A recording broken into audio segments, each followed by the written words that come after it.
Fertilidade está declinando.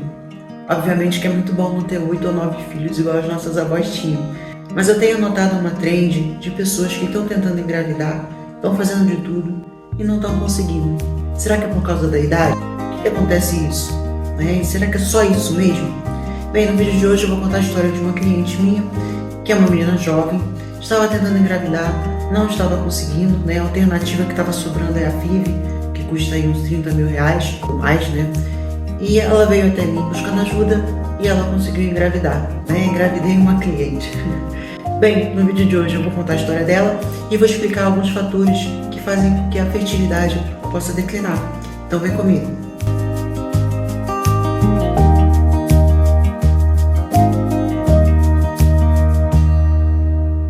Sejam muito bem-vindas ao meu canal. Meu nome é Camila e eu cuido de mulher. Vou mostrar para vocês depoimentos da minha aluna. Boa tarde, coach. Estou aqui para te contar uma novidade. Eu estou grávida. Sim, ainda estou processando essa informação. Descobri ontem. Fiz teste de farmácia e beta e mais um outro e os 3 confirmaram. Hoje também eu já fiz uma USG transvaginal para verificar alguma coisa. Por enquanto só dá para ver um pequeno ponto preto. Amanhã eu vou repetir o beta para saber se vai aumentar o valor de ontem e ter um parâmetro de evolução. Bom, primeiramente eu estou passando aqui para te agradecer. Você com o seu trabalho teve participação nessa graça e eu ainda estou processando tudo, como eu disse, mas eu estou muito feliz. Isso já foi há um tempinho e o neném está bem, passa bem, está crescendo e estamos todos felizes. Então essa menina conseguiu e é uma grande felicidade para mim e eu vou compartilhar com vocês porque eu acho legal compartilhar alguns casos de alunos, que são coisas do meu dia a dia, do meu escritório, e eu gosto de abrir isso para as pessoas também. Mas primeiramente nesse vídeo eu vou falar para vocês algumas coisas que pioram a fertilidade. Eu fiz uma lista enorme, eu vou tentar não falar tudo porque senão esse vídeo vai ficar muito longo e eu vou tentar pegar os pontos básicos, tá? Então da minha lista aqui, primeiro que eu coloquei é a nossa dieta de hoje em dia, que é uma dieta que está muito ruim, Uma dieta muito pobre em nutrientes, uma dieta com muitas coisas processadas, muito inflamatória, Vocês têm que entender que vitaminas no nosso corpo são muito importantes, elas são cofatores de várias reações do corpo que ajudam nos seus hormônios, tá? Outra coisa também dessa dieta ruim é a questão da insulina, que eu sempre falo aqui para vocês. Insulina, que não estou dizendo que é para a pessoa ser diabética, estou falando só dela ter uma resistência à insulina.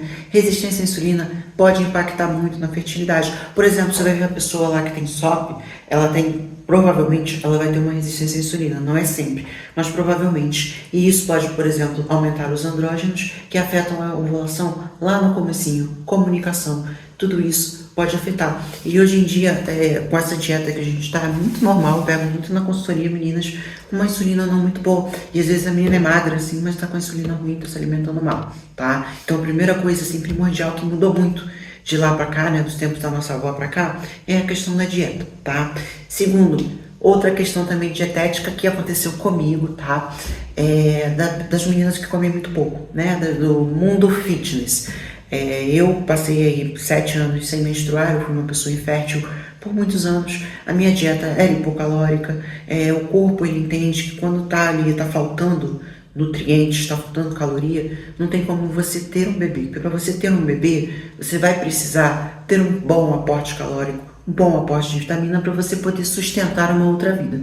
Então o seu corpo entende, tá faltando aqui, tem excesso de exercício, excesso de estresse, pouco nutriente, pouca caloria, não tem como eu sustentar outra vida. O que ele vai fazer? Shutdown nos seus hormônios, tá? Então uma coisa também muito importante, chegam meninas na minha consultoria querendo engravidar, mas elas não querem engordar nada, tem aquele percentual de gordura de 10% e isso não ajuda muito, tá? A pessoa perde a fertilidade conforme vai ficando com o BF mais baixo, Então como eu era lá do meio fitness, competi, fui campeã mundial, então para mim o meu corpo ele realmente apagou por muitos e muitos anos, Eu precisei engordar para poder voltar a ter fertilidade. Olha que coisa. Terceiro, a gente está tendo filho cada vez mais tarde, Então a gente nasce com uma reserva de ovários que a cada mês, conforme você vai menstruando, você vai perdendo, Até você chegar lá no final da sua vida e atingir a menopausa. Eu falo isso no vídeo de menopausa, vou botar ele aqui para vocês. E aí, conforme você vai perdendo, vai ficando mais difícil de engravidar. Mas tem algumas coisas que elas fazem com que essa reserva ovariana vá embora mais rápido. Toxinas, dieta ruim, estresse demasiado, entre outros, tá? Então a reserva ovariana ela vai indo embora mais rápido quando a gente tem esses outros fatores, tá? Resistência à insulina, todo esse tipo de coisa. E como a gente está tendo filho cada vez mais tarde, hoje em dia, lá pro seu final dos 30, 40, né? Essa reserva já fica mais baixa. Então fica muito mais difícil de engravidar. É uma outra coisa também que tem que se ter em mente. Porém, se você já está naquela idade, Camila, e agora você está falando isso para mim, não vai mudar nada na minha vida. Vai. Se você mudar seu estilo de vida, melhorar sua dieta, evitar toxina, melhorar estresse, várias coisas que eu falo aqui no meu canal, você vai conseguir parar de perder tão rápido a sua reserva ovariana, tá? Então é uma coisa que você tem que implementar hoje, se você está querendo engravidar, tá bom? Quarta coisa, é a mais comum por todos esses fatores e ela não consegue ser produzida direito, que é a sua progesterona, né? Você precisa de ovulação para poder produzir progesterona. Para você ovular, você precisa estar fértil. Se você não está fértil, você não ovula, você não produz progesterona, tá? E hoje em dia a progesterona está custando muito caro. Por quê? Porque a gente está com uma vida muito estressante. Se você estiver muito estressada, isso afeta a sua progesterona. Se você não se alimenta bem, progesterona afetada. Só se a sua tireoide está baixa, progesterona afetada. Várias coisas afetam a progesterona, tá? E é um dos primeiros casos de questão de aborto no primeiro trimestre, tá? Mulheres com progesterona baixa. Quinto, tireoide, como eu acabei de falar para vocês, né? Se você tem uma tireoide baixa, você não tem produção direito de progesterona, você não consegue segurar o bebê direito, tá? Você tem problema de engravidar, né? Até mesmo da questão de engravidar porque não tem ovulação direito. O que afeta a tireoide? A dieta hipocalórica que eu falei para vocês, a adrenal, né? Questão de estresse, questão de toxinas ambientais, questão de falta de nutrientes. Eu tenho um vídeo de tireoide também, vou botar ele aqui também para vocês, que eu também explico por que uma tireoide pode ficar baixa, né? E é um vídeo também de casos de clientes de uma tireoide que eu resetei, tá? Então vocês assistam esse vídeo aí, que tem muito conteúdo legal também para vocês.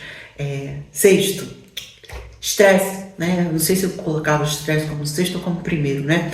Mas se você tá sob estresse contínuo, o seu corpo não vai querer engravidar, tá? Seu corpo ele sempre vai priorizar sobrevivência. Como é que eu vou sobreviver se eu tô correndo de um leão e ainda tenho um filho? Não tem como. As duas coisas não se casam, tá?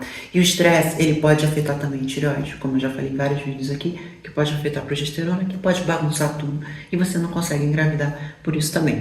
Uma outra coisa, 7, que está ao nosso redor e a gente não percebe, que hoje em dia a gente está com muita EMF, muita coisa eletromagnética, né? O nosso Wi-Fi, nosso celular que a gente lava com ele na cabeça, a gente coloca ele dentro da calça.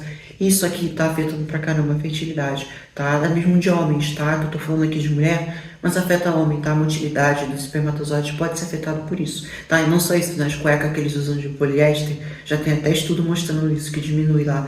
Eu acho que é questão de motilidade do espermatozoide, tá? Coisas que vocês nem imaginam do nosso mundo moderno, que a nossa avó não usava, né? O nosso avô devia usar o quê? Aquelas cuecas feias lá de algodão? Não sei. Oitavo. Estrogênio, né? Tanto o estrogênio muito baixo quanto o estrogênio muito alto. O estrogênio ele é extremamente importante para a nossa saúde e para a nossa fertilidade. Porém, se ele estiver muito alto, por exemplo, ele pode inibir a ovulação. Olha que doideira, né? Se ele crescer demais o seu endométrio, o seu corpo vai ficar bagunçado, não vai entender direito o que fazer, pode inibir a ovulação. Assim como o estrogênio muito baixo, que hoje em dia eu tô vendo bastante também das mulheres, principalmente nas mulheres fitness, né? Porque o corpo também entende, ó, aqui eu tô passando perrengue, não tem por que ter estrogênio também, né? Ambos. O certo é você ter o seu estrogênio equilibrado. E outra coisa também que eu mencionei antes é a questão das toxinas ambientais, né? Às vezes você fica com aquele estrogênio falso, eu falo em vários vídeos aqui, que é o disruptor endócrino, né? Uma toxina que se parece com o seu estrogênio, mas não é ele realmente, mas o seu corpo confunde e pode afetar também a sua ovulação. Olha só, toxina pode vir de quê? Da sua make-up, de várias coisas de produto de limpeza, cosméticos eu acho que são os principais, que podem afetar. Canso de pegar na consultoria menina contaminada, tá? Com coisa, que eu peço exame, eu vejo no exame, tá? 10, 9, eu tô com meus pontos anotados ali. 9, tem um gene que é o MTHFR, que ele faz a metilação, tá? A questão do folato e tudo mais. Algumas mulheres, elas vão ter uma mutação nesse gene. E isso dificulta a implantação do óvulo, piora a qualidade do óvulo, entre muitas outras coisas, né? E aí a gente fala pra suplementar com metilfolato, coisas do tipo, tá? Uma coisa que eu vejo na consultoria. 10.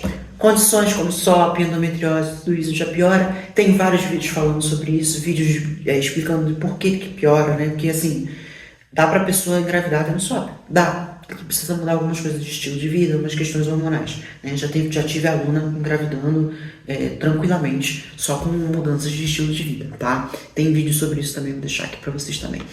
11. Mitocôndria, também falo sobre isso no vídeo, né? Que hoje em dia a gente está destruindo a nossa mitocôndria.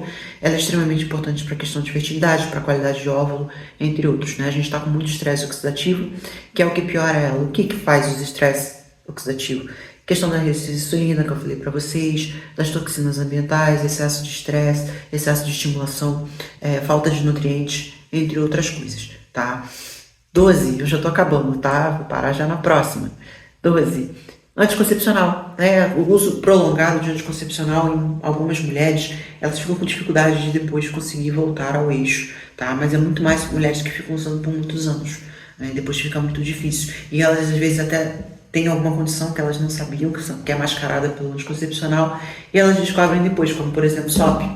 Viu que tem um SOP, não percebeu antes porque tomava a pílula, e aí fica mais difícil. Agora eu já tô com quase 40, resolvi engravidar, parei o anticoncepcional, descobri que eu tenho SOP, e agora o que eu vou fazer?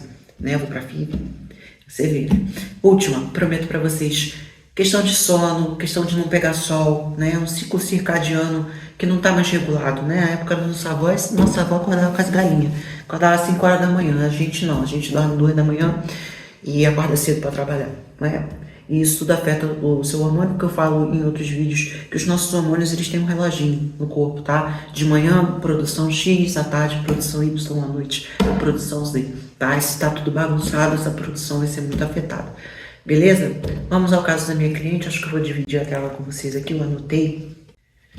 Primeiramente, essa cliente, ela até menstruava, tá? E o médico que ela foi, ele se enganou com o diagnóstico dela, tá? Não sei quem é o médico, também não tem por que falar sobre ele. Ele pegou o exame de estradiol dela, meio que na ovulação dela, e ele achou que estava na fase lútea, tá? O que acontece? Na ovulação, o seu estrogênio ele sobe, tá? O seu estradiol ele fica alto mesmo, tá? E aí tudo isso acontece numa dança que dá uma mensagem para que a ovulação ocorra, tá? Isso é causado ali pelo folículo dominante. Enfim, eu já falei sobre isso em outros vídeos. Então, o seu estradiol pode chegar, por exemplo, até 600 pgml na sua ovulação, depois ele vai cair e vai normalizar. Então, eu acredito que esse médico pegou meio que na ovulação e falou pra menina que ela estava com predominância estrogênica. O que é um absurdo, porque você olha pro corpo dela, não tem nada de predominância estrogênica e ela não tem sintoma nenhum de predominância estrogênica, tá? Então, ele pegou e deu um diagnóstico de predominância estrogênica e tacou inibidor de aromatase, coisa para metabolizar estrogênio, fez um monte de coisa no caso dela, tá? E aí o estrogênio dela caiu mesmo. E ela perdeu o ciclo menstrual. Não vou dizer que foi a culpa do médico que aconteceu com ela. Claro que não, porque eu achei a raiz da causa do problema de fertilidade depois. Só que isso foi um erro, um engano, não era para ter sido feito. Mas ok, ela parou, né, de tomar os inibidores e aí foi passando o tempo, não voltou o estrogênio. Então a gente teve que intervir, tá? E aí ela estava tendo sintoma dos hormônios baixos. Então o que eu fiz primeiramente foi dar uma reposição natural, né, com bioidéticos, quer dizer, uma pequena reposição, onde eu fui tirando a sintomática dela, começamos a rodar exames para descobrir, né, o que estava causando aquilo. Então eu fiz uma curva de cortisol e com o cortisol nós percebemos ali uma disfunção do eixo HPA, né, uma adrenal ruim. Então o cortisol dela estava baixo demais. Como eu falei para vocês em outros vídeos aqui, cortisol baixo demais ele vai afetar toda a sua vida, tá? Até mesmo sua mitocôndria, todas as coisas que eu falei para vocês. Então, o cortisol baixo, ele pode afetar, por exemplo, tireoide. A tireoide dela estava baixíssima. Com a tireoide baixíssima, o que isso pode afetar? Olha a cascata. Progesterona. Progesterona extremamente baixa, tá? E o estrogênio dela também ficou baixo, porque o corpo dela estava em modo de sobrevivência, tá? O corpo dela estava entendendo que não existe possibilidade de ter uma gravidez ali, tá? Então, foi uma cascata de coisas. Então eu tive que agir naquilo ali, né? Primeira coisa que eu peguei para agir foi a adrenal, porque eu sempre gosto de começar por ela. Porque muitas vezes você resolve na adrenal, automaticamente, sozinha, tireoide resolve, progesterona já resolve, estrogênio já resolve tudo, tá? E aí comecei pela adrenal, com fitoterápicos, com toda questão de higiene do sono, questão de ciclo circadiano, como falei para vocês. Dieta foi muito importante. Na dieta eu comecei a colocar todos os nutrientes que estavam faltando para a questão da tireoide, para a questão de produção hormonal, tá? A questão de progesterona. e ao mesmo tempo um pouco da reposição para a questão de bem-estar, para ela se sentir melhor, tá? Foi passando o tempo, né? Levaram alguns meses, não é uma coisa que se melhora assim de um dia para o outro, principalmente quando a pessoa tem disfunção do eixo HPA, tá? Que piora tudo. Então foi uma coisa de meses, tá? De vários ajustes e tudo mais, até que chegou num ponto que eu consegui tirar a reposição dela, tá? A reposição hormonal. A gente tirou e deixou o corpo dela ir sozinho. Demorou. Chegou a um ponto que ela meio que chegou a desistir. E eu me senti mal. Falei, nossa, eu reseto tantos ciclos aqui. Por que o ciclo dela tá tão difícil, né? Essa questão da adrenal tá pegando pesado. Porém, recebi esse e-mail dela falando que ela conseguiu engravidar, né? Depois de tudo, de todo o trabalho que a gente teve, deu certo. E agora, esses 3 primeiros meses, eles são extremamente importantes. Porque assim, muita mulher engravida, fica feliz, vai lá e pede o neném, não entende por quê. Os 3 primeiros meses, eles são extremamente importantes. O que a gente precisa suportar aí? Tireoide, progesterona, adrenal. Elas não podem ficar para trás, tá? Muita mulher perde filho no primeiro trimestre porque tá com a tireoide baixa, tá? Ter produção suficiente de progesterona, porque o seu corpus lúteo, né, o seu nenenzinho que tá ali, ele nos primeiros 3 meses, ele não tem aquela ajuda da placenta para a produção hormonal. Então ele precisa de você, ele precisa dos seus hormônios, ele precisa do seu corpo. A partir de 3 meses, ele já começa a ter uma certa autonomia. Então fica mais fácil de manter a gravidez. Então os 3 primeiros meses são, muito importantes. E é quando que eu vou correr atrás, né? A gente está aí juntas nisso e vai seguir, né? Assim como outras alunas minhas que tiveram os 3 primeiros meses extremamente críticos, trabalhando juntos e estão todas aí felizes com os seus filhos, tá? Então você vê que são vários detalhezinhos que podem afetar a fertilidade da mulher, né? O nosso corpo, ele é muito complexo. Bem, eu espero que esse vídeo tenha ajudado vocês. Se você gostou do vídeo, se inscreve no canal, compartilha se você tem alguma amiga que está tendo dificuldade de engravidar e vamos crescer essa comunidade. Eu acredito que eu vou ajudar muita gente com as coisas que eu estou falando aqui. Um beijo.